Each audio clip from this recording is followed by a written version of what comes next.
के हमारे खास मेहमान हैं बॉलीवुड के एक दमदार एक्टर दीपक डोबरियाल जी। स्वागत करना चाहूँगा सर आपका हमारे चैनल में। शुक्रिया। सबसे पहले आपका बहुत बहुत धन्यवाद, आपने इतने कम टाइम में हमें समय दिया। जब मैंने रिसर्च किया आपके बारे में तो मैंने देखा कि आप 1994 से ऑलरेडी एक्टिव है, थिएटर्स वगैरह कर रहे हैं और 2003 में रिलीज्ड मकबूल से आपने स्टार्टिंग की। तो ये 94 से 2003 तक इतना लंबा गैप क्यों रहा? मतलब आप और तैयारी कर रहे थे या ऑफर्स नहीं आ रहे थे अच्छे? नहीं, 2000 तक तो मैं दिल्ली में ही था, थिएटर कर रहा था फुल टाइम। मतलब तब तक फिल्मों का आपने नहीं सोचा? नहीं, फिल्मों का कुछ नहीं तब तक। मतलब 6 साल मैंने अरविंद जी के साथ अस्मिता में किया, फिर 1 साल 9 महीने मैं NK शर्मा जी के साथ एक्ट 1 में। तो वो करके 7 साल का बड़ा मज़ा आ रहा था थिएटर में। कोई उम्मीद नहीं थी कि मुंबई आऊँगा कभी या फिल्मों में ट्राई भी करूँगा, क्योंकि थिएटर इतना सुख दे रहा था तो उस तरह का था। लेकिन वही था कि कमाई कहाँ से होगी। ऐसा तो है नहीं कि मेरे पेरेंट्स के पास बहुत पैसा और वो चलने दो। नहीं, उनको भी चिंता थी शादी की, घर बसाने की, फ्यूचर की। तो मैंने कहा यार फिर तो कोई और फील्ड तो ले नहीं सकते, तो इसी में कहाँ कमाई हो सकती है, फिल्म इंडस्ट्री। तो यहाँ आ गया। किस तरह की फैमिली से आप आते हैं? मतलब आप घर से स्ट्रांग थे या? नहीं, वैसे नहीं। मतलब पापा गवर्नमेंट जॉब करते थे, है ना, तो उनकी भी एक स्ट्रगल है, वो कहाँ से कहाँ पहुँचे। मतलब वो सेक्शन ऑफिसर तक बन गए और वो भी एक अचीवमेंट थी हम जैसों की, जो पहाड़ों से आए हैं, जिनका कोई दिल्ली जैसे शहर में भी कोई माँ बाप नहीं है, यहाँ पे भी कोई जान पहचान वैसा नहीं है, सिर्फ अपने दम पे। और वही था जो पेरेंट्स का होता है कि स्ट्रगल रहे। हम नदी पार करके जाते थे, इतना 12 किलोमीटर पैदल जाते थे बिना चप्पल के। ये सब जो कहानियाँ हम सब सुनते हैं, तो हमने कहा यार वैसा तो नहीं करेंगे कि लेकिन स्ट्रगल तो हर जगह होता है ना, अपना अपना स्ट्रगल होता है। और अगर आप क्रिएटिव हैं तो और आपके पास कुछ स्ट्रगल के लिए नहीं है तो आपको स्ट्रगल बनाना पड़ेगा, है ना। आपके पास अगर सारे संसाधन हैं, आप सुपर रिच फैमिली से आते हो, किसी भी चीज़ की कमी नहीं है, तो और आप आर्ट के फील्ड में हो तो आपको अपना क्राइसिस खुद क्रिएट करना पड़ेगा कि मुझे इस तरह की परफॉर्मेंस करनी है, इस तरह का जाना है। तो क्राइसिस तो क्रिएट करना आर्टिस्ट का काम है। कई लोगों को बने बनाए क्राइसिस मिलते हैं और आगे चल के जब आप सक्सेसफुल होते हैं तो आपको अपने क्राइसिस बनाने पड़ते हैं। तो मतलब आप क्या ये कहना चाह रहे हैं, आज जो हम कहानियां सुनते हैं कि हमने प्लेटफॉर्म पे रातें गुजारी है या गार्डन में रातें गुजारी है, तो ये क्या कुछ हद तक बनावटी होती है? नहीं, बनावटी नहीं, आप इंजॉय करते हो। नहीं, सब इंजॉय किया। मतलब मेरे 2-3 दोस्त हैं, मतलब राजन जो है वो बहादुरगढ़ जाता था, रजत जो है वो फरीदाबाद आता था। हम लोग उस ट्रेन को, लोकल ट्रेन को पकड़ने में कई बार मिस हो जाती थी तो प्लेटफॉर्म पे ही सोते थे। तो प्लेटफॉर्म पे ही, और क्यों, और कोई क्राइसिस नहीं है। दोस्तों के घर जा रहे हैं, अपने घर में नहीं जा रहे। दोस्तों के घर जा रहे हैं ताकि खुली छत में तारे देखेंगे या थोड़ा फन करेंगे। तो वो सब चीज़, वो जितना भी वो क्राइसिस था ही नहीं, वो सब फन था। वो ये था कि एक्सपीरियंस है, आने दो, इस तरह का था। तो कोई दिक्कत वाली कोई चीज़ नहीं थी कुछ भी। दिक्कत वाली बस एक ही चीज़ थी कि जब पेरेंट्स बड़े इमोशनल होकर बोलते हैं कि फ्यूचर आगे क्या, एग्जैक्ट, वो थोड़ी दिक्कत वाली होती है कि हाँ यार, जब प्रेशर रहता है। इसका कोई जवाब ही नहीं था हमारे पास।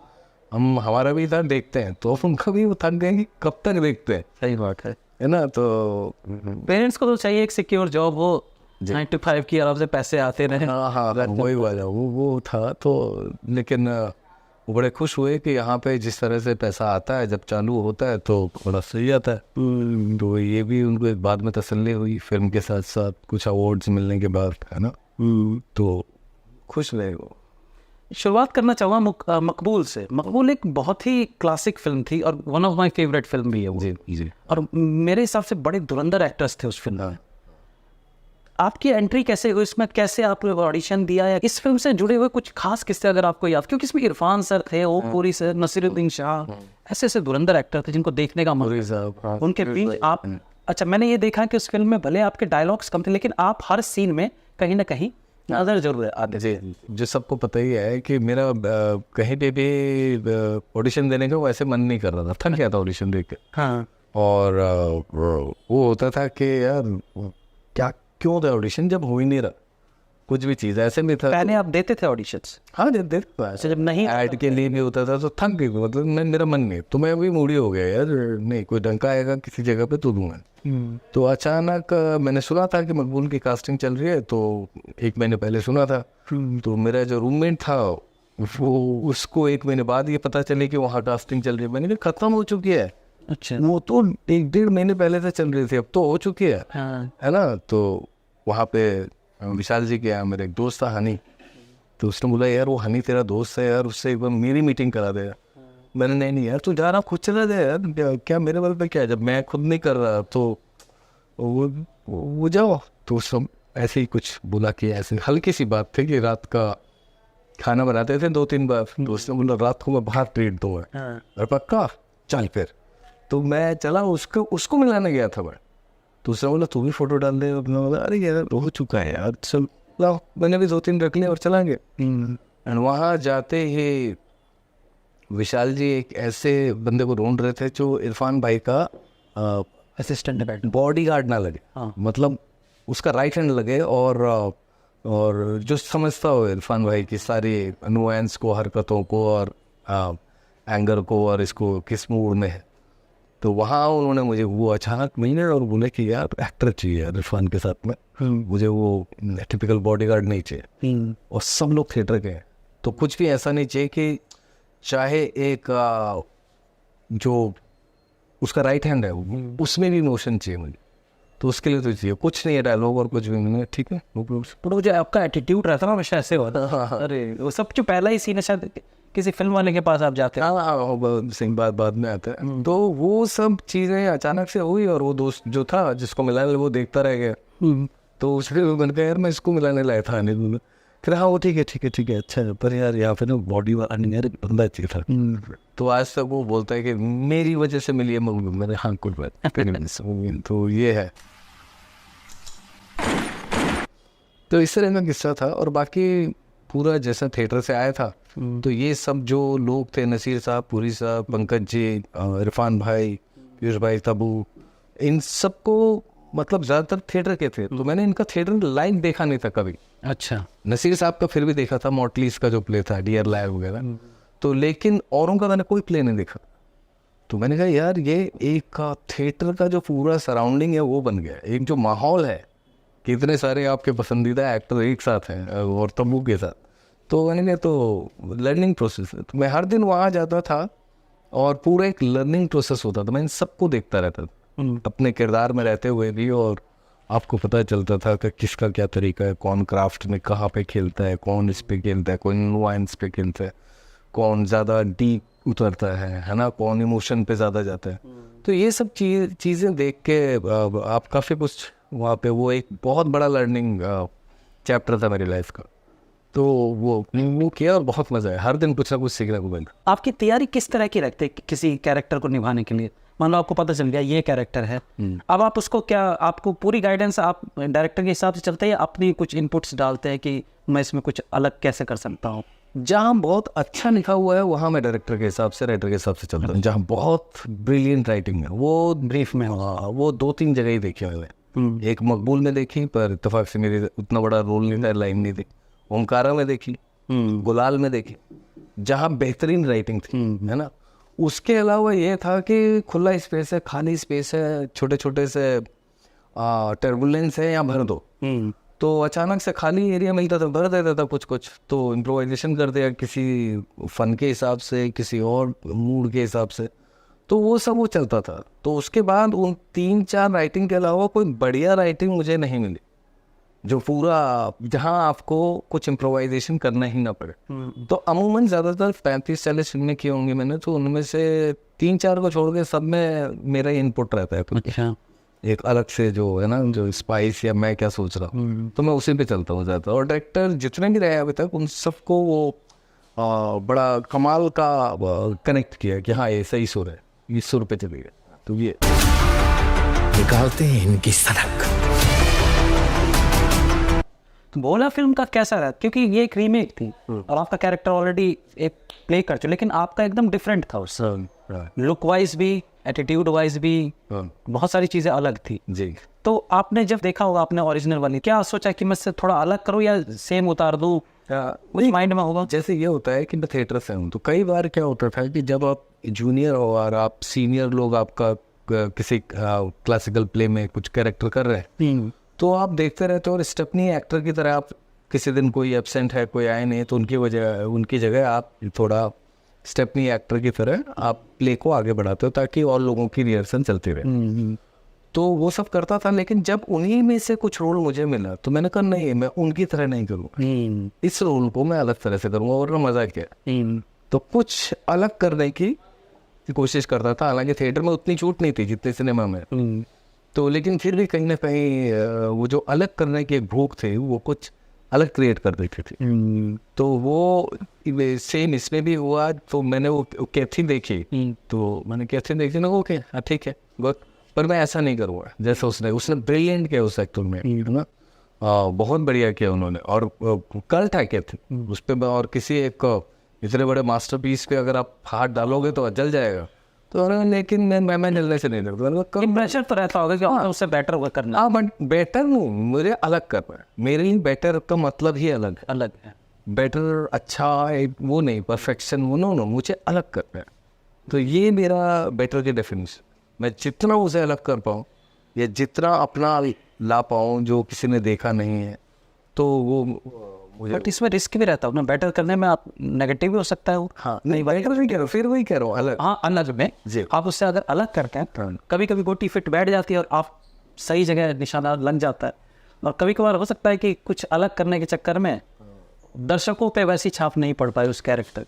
नहीं, मेरा हमेशा सेट बैठता है कुछ बैठ जाता है कुछ, क्योंकि आप मैं वो हूँ जो, जैसे दो लोग होते हैं एक कमरे में, कोई आएगा वो आराम से बताएगा मैं कौन हूँ, क्या चल रहा है। एक आदमी चुपके से क्या चल रहा है वो कमरे को समझेगा पहले। तो मैं कमरे को समझने वाला बंदा हूँ पहले, कि इस कमरे में है क्या। मैं अच्छा फिर अपनी जगह देखूंगा धीरे धीरे। तो उतने टाइम में वो सारा माहौल जो है स्क्रीन प्ले का, वो आप आत्मसात कर लेते हैं, है ना, जज्ब कर लेते हो। तो वहाँ पे आपको बड़ा कमाल का 2-3 रास्ते मिलते हैं और आप तीनों में से किसी में भी चलते हो वो क्लिक कर देते। तो अभी तक तो ये हुआ है कि किसी ने ये नहीं बोला कि यार इस तरह से जाए या उस तरह से जा, मतलब जो आपकी एक्टिंग पे तो डाउट होता ही नहीं। मतलब किसी भी कोई भी फिल्म, छोटे बजट की देख लो, बड़े बजट की देख लो, परफॉर्मेंस तो आपका गजब रहता ही।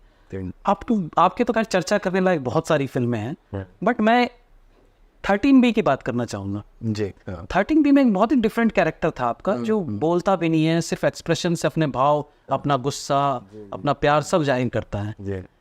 कैसे आपने इसको पढ़ा, सोचा इस किरदार को? थोड़ा बहुत जो ऑटिस्टिक रोल जो लोग होते हैं वो किस तरह से जीते हैं, किस तरह से बिहेव करते हैं, उनका क्या क्या चीज़ें रहती हैं, थोड़ा बहुत अध्ययन किया उस पर। हमारे डायरेक्टर थे उस समय विक्रम कुमार, उनका नरेशन इतना सॉलिड था, मतलब उनका नरेशन ऐसा था कि वो सीन भी दिखा देते थे और किरदार भी दिखा देते थे, खुद करके दिखा देते खुद। हाँ, तो वहाँ पे थोड़ा साउथ का एक बड़ा वो है। तो जब पहला ही नरेशन था, मुझे याद है अभी भी बरिस्ता पे थे हम बैठे हुए, वहाँ पे वो बता रहे थे जिस तरह से 2-3 टेबल वाले सुन रहे थे, और उन तक and he in the hammer and he saw that। तो मैं थोड़ा सा वो हो रहा था, मैंने हाँ ठीक है। बट पहले मुझे लगा कि पता नहीं क्या करके आया वो, कुछ नहीं, क्योंकि मुझे पूरा ओवरऑल सिनेरियो नहीं पता था। कुछ अपने सीन्स बताते हैं वो से, लेकिन जिस तरह से वो फिल्म बाहर निकल कर आई है, मतलब वार्नर ब्रदर्स ने उसके राइट्स लिए कि ये फिल्म हम बनाएंगे। जी।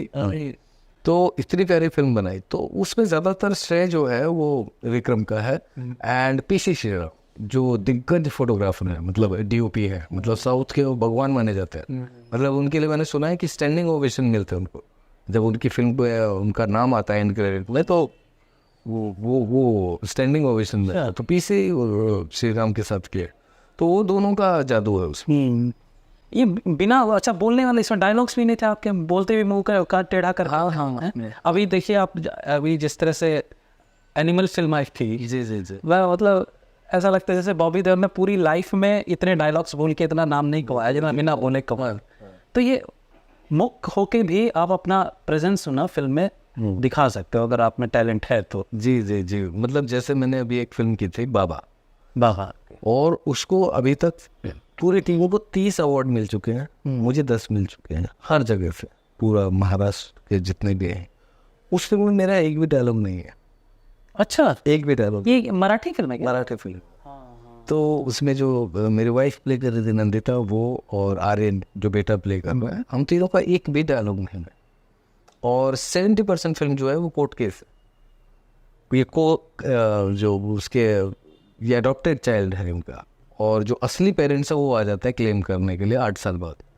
तो अब ये कोर्ट केस लड़ता है ये बिना बोले अपने बिना बोले। कैसे? अब वही है, अब देखेंगे वो। एंड उसमें कोई भी तो साइन लैंग्वेज यूज नहीं किया है, जो ये सब होता है वो कुछ नहीं रखा था। ट्रेनर है हमारे पास थे, लेकिन हमने वही सोचा कि यार ये गरीब आदमी है, ये वो एकेडमिक लैंग्वेज है साइन लैंग्वेज, तो उसने कहाँ से सीखी? तो हटाई, कुछ अपनी लैंग्वेज क्रिएट की हमने। एंड मॉनिटरिंग के लिए वो जो सुनील हमारे दोस्त हैं जो म्यूटेंट डेफ सिखा रहे थे हमें, वो मॉनिटर करते थे और उनके इमोशन से वो रो रहे हैं, वो हंस रहे हैं, उनको मज़ा आ रहा है, तो वो हमारे लिए बेस्ट वो होता था जज कि ये जज, तो वो देखते थे पूरे फिल्म।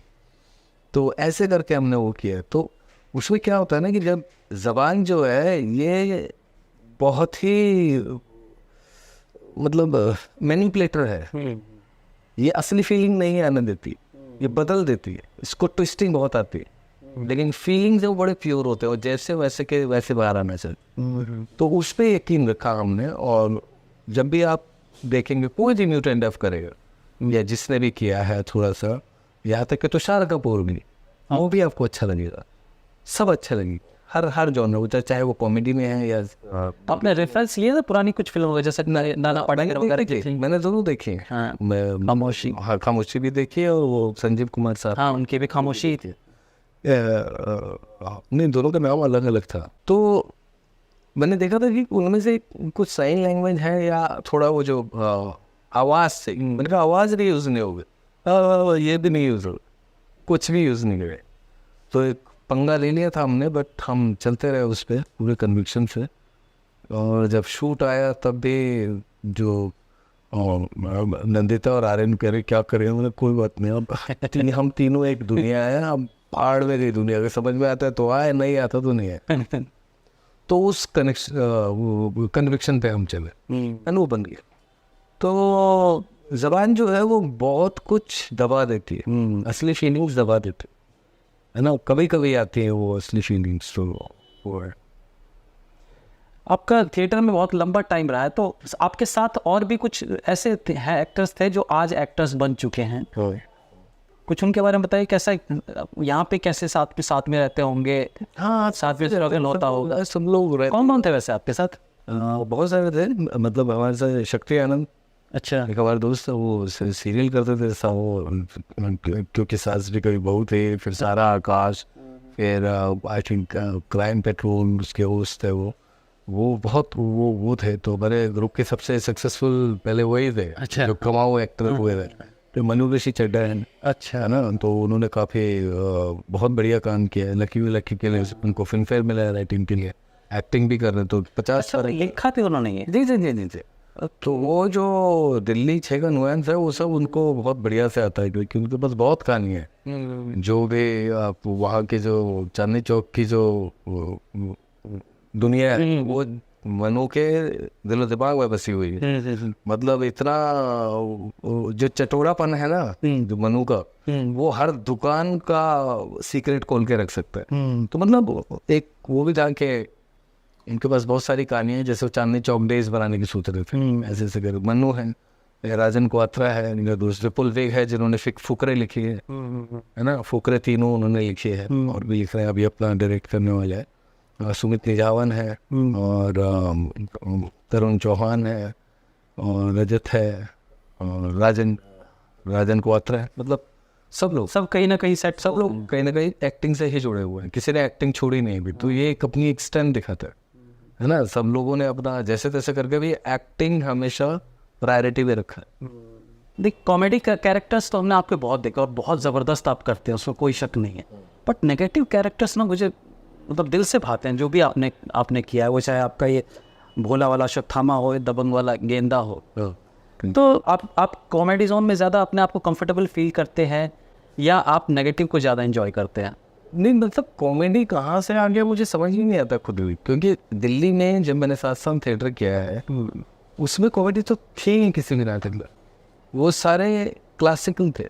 गिरीश कर्नाड उनके राइटर 3-4 प्लेस बने, तुगलक, वो क्या हो गया, रक्त कल्याण, भीष्म साहनी सर, भीष्म साहनी जी का हानुश हो गया, माधवी हो गया, तो ज़्यादातर जो थे, या महेश दत्तानी जी का फाइनल सॉल्यूशंस हो गए, तो वो सब सीरियस नाटक थे।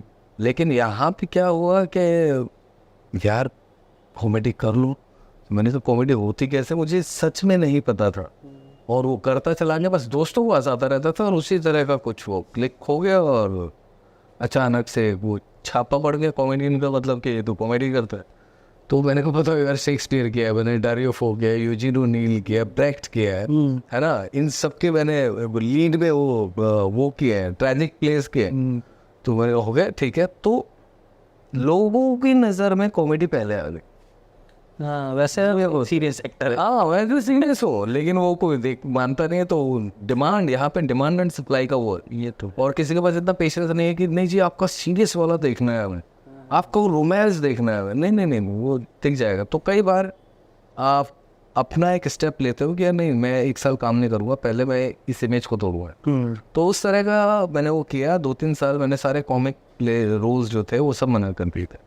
उसके बाद ये दोनों मिले और दोनों क्लिक कर गया, तो मतलब उनके लिए हैरत की बात है, मेरे लिए हैरत की बात नहीं है, मतलब कि और ना कोई उसमें है कि कैसा होगा। तो बड़े दिनों बाद था, तो थोड़ा सा हल्का सा एक संशय था कि यार पता नहीं लोग एक्सेप्ट करेंगे, लेकिन जिस तरह का रिस्पॉन्स मिला वो कुछ और ही है। आपने हर तरह के एक्टर्स के साथ काम किया है, बेड़िया में काइंड ऑफ स्टार्स के साथ भी काम किया है, गुलाल में आपने अनुराग कश्यप का, तो आपको पता है फिल्म मेकिंग किस तरह का होता है, इस तरह की फिल्म भी की है, ट्रेंड एक्टर्स के साथ काम किया। तो आपको किस में ज़्यादा लगता है कि नहीं अच्छे कलाकार के साथ काम करने में ज़्यादा मज़ा आता है? नहीं, आपको फ्लेक्सिबल होना चाहिए हर एक के लिए। अच्छा, स्टार्स के साथ भी आपको पता है कि स्टार के यहाँ पे कुछ लिमिटेशंस है, कुछ आप वो मानोगे कुछ चीज़ें, क्योंकि स्टार जो है वो सीधा पैसा लेकर आता है, उसकी फिल्म में पैसा लगता है, तो आप उससे ज़्यादा वो नहीं कर सकते, है ना वो तो कुछ चीज़ें हैं। लेकिन जैसे जो विशाल जी, अनुराग कश्यप, ये लोग जो लोग हैं ये क्या करते हैं, ये सीन जैसे सब भूखे एक्टर है, वाइल्ड एक्टर, और उनके सामने सीन फेंक देते हैं, अब ले जाओ जिसको ले जाते, तो वहाँ वो रहती है दूसरे में। तो उस तरह का वो एक एटमॉस्फेयर का वो रहता है कि ये रहा सीन, अब झपट लो जिसको चाहिए, तो खुले में, और वहीं पे आप समझते भी हो। तो रियल आर्ट वहाँ पे आता है ना, जहाँ पे आप अपना बेस्ट देना चाहते हो, तो वो एक जगह है। यहाँ पे क्या है कि आपको अपने आप को भी मानना है, भाई आपको इतना पैसा मिला, इस तरह की एक्टिंग करनी है, जहाँ पे ये है वो है, कुछ जहाँ पे छूट मिलती है, या स्टार के साथ आपकी ट्यूनिंग अच्छी हो गई, वहाँ पे आपको छूट मिलती है ना, कुछ के हाँ करो, फन बन रहा है। और मतलब ये कि वहाँ पे स्टार का रोल अगर निकलेगा तो हमारा रोल भी रजिस्टर हो, वही यहाँ पे जिसको अपना निकालना ले जाओ, चाहे एक सीन है, चाहे एक लुक है, चाहे एक डायलॉग है, या कुछ भी है, तो दोनों में अलग अलग फर्क है। कोई ऐसा किरदार आपने या आप फिल्म आपने ऐसे की हो जिसको बाद में लगाओ या शूट पे आके आपको लगाओ यार ये गलती कर दी मैंने? तो है दो है, बट अब क्या करें, वो भी पार्ट है, उसने भी सिखाया, उन चीज़ों ने भी सिखाया, मैं नाम नहीं बता सकता वैसे इंग्लिश चीज़ों का। कई बार क्या होता है कि आदमी हमेशा तो अपनी इच्छा के हिसाब से फिल्म नहीं कर सकता, कई बार पैसा भी, इसलिए पैसा चाहिए, हर किसी को चाहिए, तो पैसे ज़्यादा मिल रहे होते हैं इस तरह की फिल्मों में, और बाद में पता चलता है कि अरे यार, तो पैसे कभी नहीं था, अच्छा ऐसा भी नहीं था, बरगलाया गया था, इमोशनल तरीके से बरगला लेते थे लोग। तो उसमें क्या था कि आप भी हाँ चलो यार दीपक भाई ऐसा बना रहे हैं, और ऐसा प्लीज़ यार, ये सब करके होता था, तो 2-3 कर लिए वैसे, और वो ज़्यादातर वो आपको मिलेंगे 2013-14 के बीच में। 13 और 14 वो जो साल था वो थोड़ा मेरे लिए बड़े डिप्रेसिंग ईयर थे, बहुत ज़्यादा, है ना, वहाँ में आपे में ही नहीं था, और उसके कुछ ट्रॉमा आज भी चलते हैं, कुछ वो है। लेकिन अब आपने किया है, अब आप हाँ कर दिया है, अब आपको वो भी एंटरटेनिंग बनाना है, और आप देखते हो कि आपका डायरेक्टर और प्रोड्यूसर उससे भी खुश है, तो आपके वो हो जाते हैं कि भाई नहीं, मैंने यहाँ पे हराम का नहीं खाया, मेरा डायरेक्टर और जो प्रोड्यूसर है वो देयर हैप्पी। सो कोई ऐसा किरदार आप अब बचा है जो आप चाहते हैं कि जो आपके दिल में है कि हाँ ऐसा मिलेगा तो मैं इसको फाड़ दूंगा जब ये मेरे मिलेगा? कई बार क्या होता है कि जैसे वो जो फाड़ देने वाला वो है, वो ये है कि आप ऑलरेडी कर चुके हो रोल, अब तभी तो होगा। मैं हर रोल को ऐसे करता हूँ कि यार मुझे जानना है, ये रास्ता जानना है, ये प्रोसेस जानना है, इस प्रोसेस में रहना है, तो फ्लेक्सिबिलिटी मुझे चाहिए। ओके। मैं किरदार को नहीं देना चाहता, मैं किरदार से वो अपनी फ्लेक्सिबिलिटी बढ़ाना चाहता हूँ कि as an actor, as an artist मेरी फ्लेक्सिबिलिटी बढ़े, है ना। कैरेक्टर कर दिया और उसने ऐसा देखा, नो नो नो नो, वो तो तैयार है, वो तो आप कर चुके हो ना, तभी तो आप बोलोगे कि नहीं मुझे मज़ा आता है जहाँ पे मैं भी अनभिज्ञ हूँ कि क्या होगा, एंड पब्लिक को भी वो मज़ा है कि हाँ ये इस झर कैसे कर रहा है, क्योंकि उसकी पहली शर्त ये है कि मुझे ज़ीरो मानना है। और हर रोल के पहले जैसे लोग शपथ नहीं लेते अदालतों में, मैं शपथ लेता हूँ कि मुझे इस किरदार के बारे में कख नहीं पता है, मैं ज़ीरो से शुरू कर रहा हूँ। सिर्फ एक चीज़ आती है अगर तजुर्बे में उसे शामिल करें कि मैं किसी भी किरदार में झोंक देता हूँ, बस उसके अलावा कख नहीं बताएंगे। अब मैं ढूंढूँ तो वहाँ से वो सांस भी बदल जाती है, वो तौर तरीका बदल जाता है, वो लय बदल जाती है, सुर बदल जाता है, देखने का नज़रिया बदल जाता है, वो बदलना भी पड़ता है ना। कि जो आपका कंफर्ट जोन है as a Deepak Dobriyal real life का, वो मैं लाता ही नहीं वहाँ पे, है ना। जो तो मेरे और मेरे किरदार में फ़र्क होना चाहिए, तभी मज़ा है। फ़र्क नहीं है तो फिर क्या हो। तो जो जितना फ़र्क मैं ला पाता हूँ उतने ही मुझे मज़ा आता है।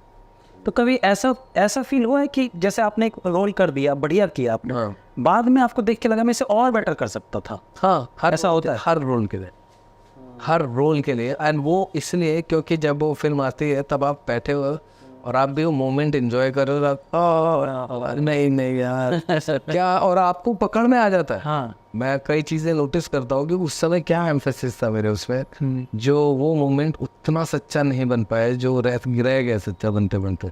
तो क्या ज़रूरत क्या थी, मेरा ध्यान कहाँ, और वो पता चल जाता है मेरा ध्यान कहाँ।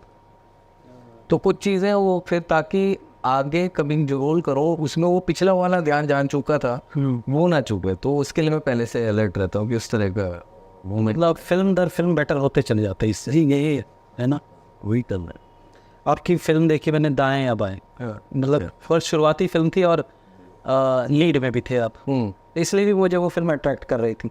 बहुत अच्छा लगा। आपके उत्तराखंड के आप खुद भी हैं जी, और उत्तराखंड में ही वो फिल्म की शूट भी हुई है जी। मुझे तो ऐसा लग रहा था कि आपका घर भी वहीं कहीं आसपास है। सभी सारा माहौल जिस तरह का आपने उसको परफॉर्म किया, मतलब मुझे बहुत अच्छा लगा वो एटीट्यूड जो था ना, क्योंकि हम भी देखते हैं, हम मतलब हमारे गांव में भी जब कोई बाहर से शहर से आता है तो जिस तरह का वो हाव भाव दिखाता रहे, मैं तो ये हूँ वो हूँ, वो आपने बहुत ही अच्छा निभाया। पता नहीं आप कोई चर्चा करता है इस बारे में, बट नहीं, ये बहुत ज़्यादातर पहाड़ी लोग ही ज़्यादा चर्चा करते हैं। हालांकि जो बेला नेगी हैं उनका जो राइटिंग स्टाइल है बहुत ही अव्वल है, बहुत ही भलता स्क्रीन प्ले होता है उनका। आप पढ़ भी रहे हो उसी में, उनकी जो डिटेलिंग है, समझ है सिनेमा की और लेयरिंग है, वो कमाल का लिखते हैं। तो आधे से ज़्यादा तो ऐसे ही हेल्प हो जाता है। ये है ना कि पेपर पे अगर सब कुछ मिल जाए तो ईजी हो जाता है। जी, तो बेला का राइटिंग बहुत, उसका स्टैंडर्ड बहुत हाई है, बहुत अलग है ना, बहुत ही कमाल की चीज़ें लिखते हैं। यार ये सुंदर को भी अपने साथ ले जाना शहर में। सुंदर तो उनकी डिमांड थी कि मुझे थोड़ा सा ना वो वाला चाहिए, इतराता हुआ। हाँ, वो तो जो पसंद रहता ना बोलने सिर ऊपर ऊपर करके थोड़ा सा, जी ज़बरदस्त है। आपने दबंग भी की है, अजय देवगन के साथ भी काम किया है, बड़े स्टार्स के साथ काम किया है। हम अक्सर सुनते रहते हैं, हम तो आउटसाइडर के लिए एक जगह बनाना, और वो भी आजकल जो लॉबी सिस्टम चल रहा है जी, कि आप हमारे साथ हैं तो आपको हमारी फिल्में मिलेंगी, आप हमारे साथ नहीं हैं तो आपको हमारी फिल्में नहीं मिलेंगी। जी। कितनी सच्चाई है इसमें? चल होता है ऐसा आउटसाइडर के साथ कुछ नहीं आती है? ये तो है ही, मतलब जो आपके समीप रहते हैं आप उन्हीं की बात ज़्यादा सुनते हैं। बट हमें होता है ना कि स्टार किड्स जो होते हैं उनको ज़्यादा मौका तो क्यों पास रहते हैं, डायरेक्टर प्रोड्यूसर्स के पास रहते हैं, हाय हेलो रोज़ करते हैं, वो घर के बच्चे हैं, वो बचपन से देख रहे हैं, उन्होंने उनके पेरेंट्स का स्ट्रगल देखा है, तो एक इमोशनल बॉन्ड तो है ही उनके साथ कि वो घर के बच्चे हैं। ऐसा नहीं है, तो उनके पेरेंट्स ने भी स्ट्रगल किया है ना, कि जो बहुत सारे अभी हम देखते हैं कि चलो कमा लिए, भाई वो लोग भी आए थे, उन्होंने अपने खेत गिरवी रखे थे, हाँ घर गिरवी रखे थे उस टाइम पे, है ना, तो वो सब बना के वो प्रोड्यूसर फिल्म मेकर बने, ऐसे नहीं कि अथाह दौलत थे और आगे।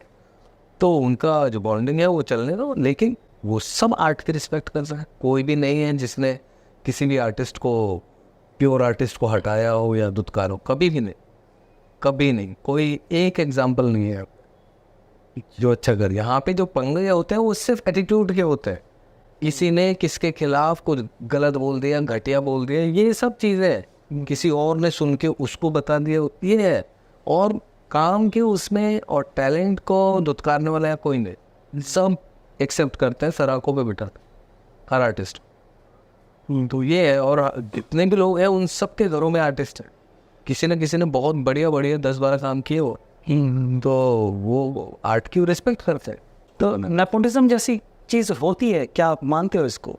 नहीं नहीं, नेपोटिज्म अगर हो भी तो जिस जो नहीं चल रहा हो नहीं चल रहा है, चाहे कोई भी हो। वही मतलब, आपके पास ही 10-12 एग्जाम्पल है, हाँ अब उन्हें कोई नहीं देखता, फिर भी अरे भाई कोई जानते तो है कम से कम। एक इजी वे तो मिल जाता है लेकिन उनको एंट्री का, भाई बाद में उनको स्टैब्लिश होने के लिए मेहनत करनी पड़े। देखिए एंट्री का क्या होता है कि जैसे हम लोग जब आते हैं, जैसे इरफान भाई वगैरह, हम आए थे, इरफान भाई वगैरह को पहले बूढ़ों के रोल मिलते थे, वो जैसे जैसे स्टार बने तब उनको जवानी के रोल मिल रहे थे, तब वो गाना गाने लगे, वो है ना। हमारा उल्टा होता है। अनुपम खेर तो देख लो। हाँ, तो आर्टिस्ट लोग जो है, जो थिएटर से आते हैं, उनको बड़ा झांसा दिया जाता है, यार ये एक सांस में 5 पेज पड़ जाता है, गड़ गड़ गड़ गड़ गड़ गड़, वाह क्या क्या बात है, क्या बात, ऐसे करके ऐसे झांसों में हमें लपेटा जाता है, और ना हम कोई इमोशन दिखा पाते हैं, ना फीलिंग, ना नुएल्स, ना कुछ एक्टिंग की बारीकियाँ, सिर्फ डायलॉग बोल के निकल लेते हैं। तो इरफान भाई ने सबसे पहले पकड़ लिया, नहीं ये सब ना हम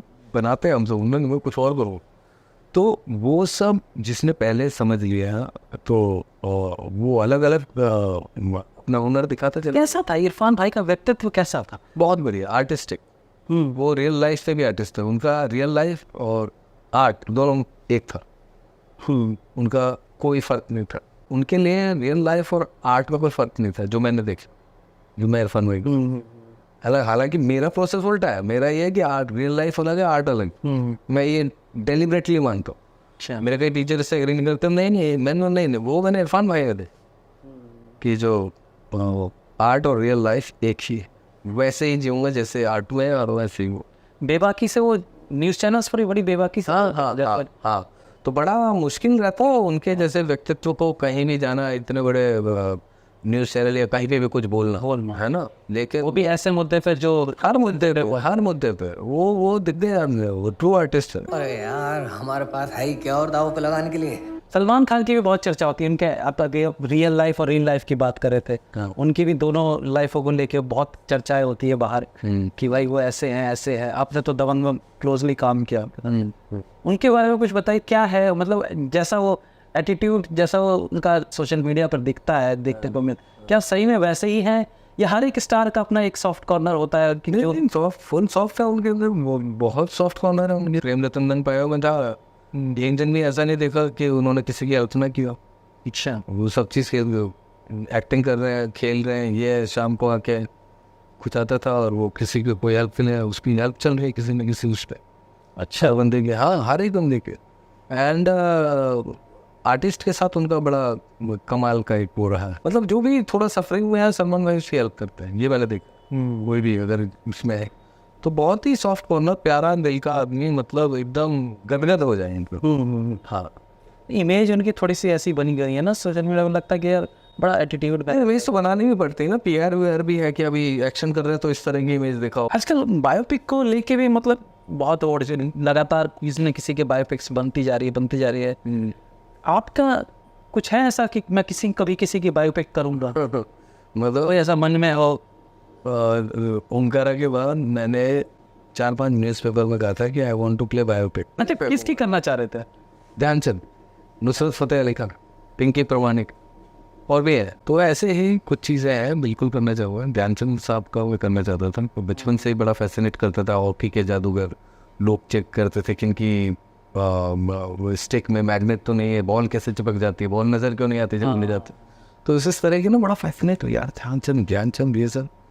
तो लेकिन फिर वो क्रिकेट का जो बुखार चला है IPL के बाद, उसने तो सब बुला दिया है ना। तो ये भी फिर भी है, तो ढंग से किया जाए, कुछ समझा जाए या जिया जाए। मतलब करेंगे आगे, आपके पास कोई ऐसी स्क्रिप्ट आती है? बिल्कुल।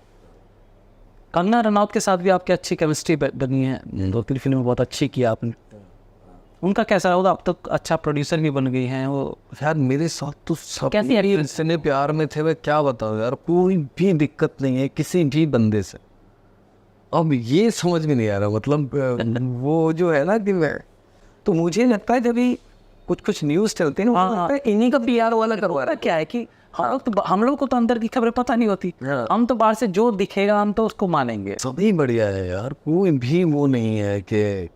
और ख़ास तौर से जब मैंने इन सबको ना इन्वॉल्व देखा है, आर्ट में इन्वॉल्व देखा है, अपने किरदार में इन्वॉल्व देखा है, डेडिकेटेड तो है। हाँ इन्वॉल्वमेंट के साथ देखा है, तो मैं यार मुझे तो वो सब इतने प्यारे लगते हैं। कोई भी दुनिया में जो इन्वॉल्व आदमी है उससे खूबसूरत कुछ नहीं, किसी भी चीज़ में, चाहे काम में, चाहे अपने फील्ड में, या किसी भी चीज़। मैंने इन सबको इनके खूबसूरत दौर में देखा है काम करते हो, नील तो सभी हुए हैं। आप वेब सीरीज कर रहे हैं आजकल? करूँगा। अरे क्या था ये, सास बहू और फ्लेमिंगो? हाँ, उसमें थे, उसको तो बहुत अच्छा रोल था। सास बहू और फ्लेमिंगो भी एक ऐसी वेब सीरीज थी जिसमें जो आजकल ट्रेंडिंग में है वेब सीरीज में कि सेक्स, वायलेंस, गालियाँ, ये सब तो चलना ही चलना है। आप इसको किस हद तक मानते हैं कि ठीक है, या आपको भी लगता है कि नहीं ये थोड़ा ज़्यादा हो रहा है आजकल? नहीं, टूट सकता है, ये टूट सकता है, और उसको तोड़ने के लिए बेहतरीन राइटिंग और बेहतरीन डायरेक्शन की जरूरत। आपको लगता है OTT पे थोड़ा ज़्यादा हो रहा है क्योंकि लोग पसंद करते हैं? लोगों की डिमांड भी है, डिमांड लोगों को चाहिए भी, मतलब वो भी है कि कुछ और हर एक को कोई कैसे भी क्लिक कर दे, ये भी एक मामला है। ये शो बिजनेस है, ये पूरा मीडिया का है। यहाँ पे ये है कि कैसे भी आपके फॉलोअर्स बढ़ जाए, आपको लाइक्स मिल जाए, आपके शेयरिंग ज़्यादा बढ़ जाए, और आप रातों रात स्टार हो जाए, तो उसके लिए हर आदमी कुछ भी कर रहा है। तो ये भी है। और अभी OTT नहीं, आप ये इंस्टाग्राम देखे, उसमें ऐसे ऐसे स्टार आ गए हैं, और अभी आएंगे हर साल। अब हम 10 स्टार देखेंगे, तो आइडिया की कमी नहीं है हमारे। और ये अच्छी चीज़ भी लगती है मुझे इंस्टाग्राम का कि अब करके दिखाओ बॉस, क्योंकि आप जिस चीज़ की राइटिंग कर रहे हो ना, उससे बेहतरीन एक आलू वाले ने वीडियो बना दिया। अब करो, कंपटीशन बढ़ गया। हाँ आप करो। अब आपके पास तो सब चीज़ें सिनेमा में नहीं, अब करके अब लिखो जाए, अब बैंड बच जाएगी। अब लिंक कलम नहीं चल रहे अभी, फिर मैं कह रहा हूँ क्योंकि रोज़ ही अरे यार। और इंस्टाग्राम पे ऐसे है कि हर तरह के जितने भी फीलिंग्स हैं उन सब के इस तरह के एक्सप्रेशन निकल के बाहर आए हैं कि पब्लिक सेटिस्फाइड है, ऑलरेडी देख चुकी है। अब आप क्या करोगे? नया करने के लिए सिर्फ एक ही चीज़ है कि आपको अपनी तरह से इन्वॉल्व होना पड़ेगा, अपनी तरह से समझना पड़ेगा, देखते हैं क्या निकलता। वही वाला। तो अगर आपके जो समझ है बहुत गहरी है, तो आपको इन चीज़ों की दिक्कत हुई। डायरेक्टर्स को लेके कभी ऐसा लगा, जैसे मैंने सुना है कि एक बॉलीवुड में कई ऐसे डायरेक्टर्स होते हैं जो डायरेक्टर नाम के होते हैं, कहीं से उनको फंडिंग मिल जाती है, वो फिल्म बना देते हैं। ऐसे में जो है उनका मैक्सिमम का उनका असिस्टेंट डायरेक्टर डायरेक्टर को कुछ आता भी नहीं और वो कुछ करता भी नहीं। और एक डायरेक्टर होता है, जैसे आपने अभी बताया 13 डीवर, जो खुद आके परफॉर्म करके बताते, या राजा मौली हो गए, जैसे भाई तुम्हें ये करना है वो करना। कभी ऐसे डायरेक्टर से पाला पड़ा कि यार ये बंदे को तो कुछ आता ही नहीं, सब कुछ मेरे जिम्मे ये हो गया? फिर उसमें ऐसे हैं, पर एक वो दया आ जाती है, फिर आप कहते हो चलो कुछ इसी का हेल्प करते हैं आसपास में, फिर सराउंडिंग ऐसे बना। ऐसे लोग हैं ना, ऐसे लोग डायरेक्टर्स। हाँ, पर जज्बा रहा है। आई लो कि नहीं आता है ज़्यादा, बट जज्बा है बनाने का, कुछ ऐसे करनी, और they are open to accept the ideas, कोई नहीं बोले। अच्छा, ऐसी जगह पर आपको फ्रीडम भी मिल जाता होगा कि बाकी तो पता है। हाँ, फ्रीडम मिलता है, लेकिन इरिटेशन भी होते हैं कि वो फ्रीडम कहीं ऐसा ना बैठ जाए कि पता नहीं फिल्म कहाँ रह गई है, और वो भी है। तो डायरेक्टर का एक नज़रिया जो है ना, हाँ फ्रीडम है, पर उसके बाहर मत जाना, वो एक ना उसके बाहर मत जाना। तो वो एक कंट्रोलिंग नेचर चाहिए, कंट्रोलिंग नेचर ना हो, मतलब अपने दायरे बताओ हाँ। कि इसके इधर और इधर नहीं जान दो। हिंदी सिनेमा में आपकी इतना बेहतरीन एक्ट्रेस में गिनती होती है। आपने उत्तराखंड से शुरुआत की, दिल्ली आए, दिल्ली के बाद मुंबई आए, अब 20 साल हो भी गए आपको इंडस्ट्री में। आप पीछे मुड़ के देखते हैं अपनी जर्नी को, कैसा फील करते हैं कि मैंने कुछ पा लिया है या अभी शुरुआत ही है, अभी मुझे बहुत कुछ करना है? हमारे यहाँ उस तरह की ट्रेनिंग नहीं थी थिएटर में जिस तरह की होनी चाहिए थी। हम सब अभी वो हमारी जो अर्थव्यवस्था उभर रही है ना, हाँ। उभर पहले नहीं सकती थी, तो उस तरह का ही है कि हम थोड़े से जल्दी कामयाब हो गए या दिख गए, इस तरह का है। जबकि हमसे पहले भी बहुत लोगों को दिखना चाहिए था, है ना, बहुत कुछ है। तो मैं वो नहीं मानता, आने वाली जनरेशन को और मेहनत करनी चाहिए और उनके पास एग्जाम्पल्स है क्या क्या सीखा जा सकता है। मैं कुछ नहीं पता था, आपको लगता है ये तो वो कर चुका हुआ है, तो वो कर लेगा, अरे यार ये तो ये सब हो चुका है यार, ये तो, और मैं यहीं तक नहीं पहुंचा अभी तक। मतलब कई चीज़ें ऐसी हैं जो आपको लगता है कि ये शुरुआती पहले साल में कर लेनी चाहिए थी 10 एक्सरसाइज, और वो 10 चीज़ें आप अब दिख रहे हैं आपको। फिर भी हो गया तो कोई बात नहीं, वह जो नई जनरेशन है उनके लिए कुछ मैं वो करता हूँ। संतुष्टि कैसे देखते हैं आप? मतलब सेटिस्फैक्शन है कि मैंने कुछ किया है या? सेटिस्फैक्शन मुझे मिलता है जब मैं अपनी फिल्म को सैटरडे संडे को किसी सिंगल स्क्रीन में बैठ के देखता हूँ, सीढ़ियों पे खड़ा होकर, और वहाँ पब्लिक मुझे बता देती है कि क्या है। उससे प्योर फीलिंग मेरे लिए कुछ है। मतलब मैं सिर्फ उनके लिए काम करता हूँ जो ऑडियंस हॉल में बैठी हुई है, मैं अपने लिए भी नहीं करता। मेरे को जो सारी ऑनेस्टी आती है उनके लिए कि ये जो बैठे हैं ना, ये जो अपने घरों से आए, पैसा खर्च करके यहाँ पे आए थिएटर से, जहाँ पे आपको पता चला कि 15 ऑडियंस आई है या 5 ऑडियंस है, लेकिन आपको प्ले करना है 25 लोगों को उसी शिद्दत से कि जैसे पूरा हॉल भरा हुआ है। तो वो जो 5 लोगों का इमोशनल कनेक्ट है ना, वो थिएटर से बना हुआ है।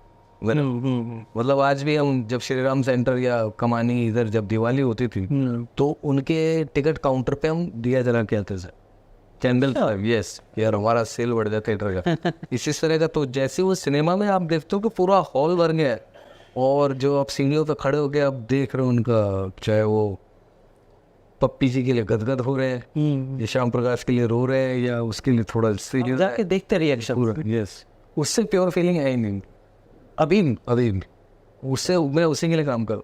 और बाकी और कुछ ओ यू आर अमेजिंग, ओ वाह, ये सब नहीं कि ऐसा नहीं। वो जो ऑडियंस है ना, वो जो बता, वो मुझे करेक्ट बता देती है, उससे प्योर है ही नहीं कुछ। फिल्म रिव्यूज देखते हैं आप? Yes, reviews. आपको लगता है रिव्यूज से फिल्म पे फर्क पड़ता है कुछ? नहीं, फिल्म पे फर्क नहीं पड़ता, फिल्म तो बन चुकी है, लेकिन उसी में एक मेरे को कहानियाँ मिलती है। जैसे आपने कोई रिव्यू किया और आपका नज़रिया, हाँ यार ये नज़रिया भी अच्छा है, पर ये इस नज़रिए में क्या क्या चीज़ें हैं जो फिल्म के साथ जा रही हैं, ये कुछ चीज़ें आगे की फ्यूचर की बातें सही कही है, कुछ चीज़ें हैं जो रूढ़िवादी भी है। तो वो मुझे दो फिल्में मिलती हैं, एक तो फिल्म हो गई, एक रिव्यू हो गया। कसम से तो दो ऐसे मैंने एक्टर है जो रिव्यू से भी कुछ ना कुछ लेके कार पे भेजा। बिल्कुल, क्योंकि जो किसी ने जो फील किया, और आप ये तक बता देते हो बायस रिव्यू कौन सा। हाँ, जो बायस रिव्यू है, आपको पता है कि अगर सही चीज़ें, 3 चीज़ें इसलिए जो कोई भी नोटिस कर लेगा, इसने उन चीज़ों को इग्नोर करके और घटे रिव्यू दे, नहीं ये बायस है, आपको पता चल जाता है। खूबसूरत भी था उसमें कुछ। तो मैं वो रिव्यूज़ जो होते हैं वो, हालांकि मैं ये नहीं कह रहा कि सबको ऐसे करना, कई लोगों को बड़ा पॉइंट टू पॉइंट स्पॉन्टेनियस होता है ना, मतलब सुचारिता का या माइंड शेकर का, उनको बड़ा स्पॉन्टेनियस है जब वो आते हैं तो, या उस पर आता है, मतलब राजीव बसंत वो थोड़ा पोलाइटली उसमें आते हैं, मतलब अनुभव चोपड़ा थोड़ा कि आर्टिस्टिक और ऐसा भी था और ये भी, लेकिन उसी में पसंद नापसंद सबके दिख भी जाते हैं, है ना। तो मैं सबको भी देखता हूँ, तो आप सब भी हमारे लिए वो है, जैसे आप हमारी फिल्में देखते हैं, हम भी आपके रिव्यू उसी हिम्मत से देखते हैं कि आओ यार ये क्या बोला है क्या नहीं बोला। और कुछ चीज़ अगर बहुत करेक्ट बोली गई है किसी भी रिव्यूअर के द्वारा, वो हाँ यार ये सही बोला, ये करेक्ट है, तो मैं उसे वैसे लेता हूँ, ऐसे नहीं कि ऐसे कि चिढ़ गया या ऑडिटिंग नहीं लेते हम। हाँ कौन बोला है। कई चीज़ें ऐसी भी हैं जो पता है बिल्कुल गलत है, चलो वहाँ हंस देता हूँ, कोई बात नहीं। तो वो भी एक दुनिया है ना, हर चीज़ है। अगर आप एक ही तरह से सुनना चाह रहे हो, नहीं जी पब्लिक तो बहुत उछल रही थी इस पर, आप कैसे बोल रहे हो, हर तरह का है यार, हर एक इंसान अपना अपना सोच रखता है, अपनी सोच है, हर सोच है, हर एक इंसान की ज़िंदगी अलग है, कोई 5 लाख सांसें ले चुका है, कोई 5,000 पे है, कोई कुछ पे है ना। तो कौन कहाँ से आया है, एक एक चीज में बदल जाएगी। आप इस बेड पे उस तरफ बैठे हो, मैं इस तरफ बैठा हूँ, है ना। तो यही सब चीजें भी है, तो इतने में ही है। तो हर एक के लिए कमाल की बात तो ये कि हम बेड पे बैठ के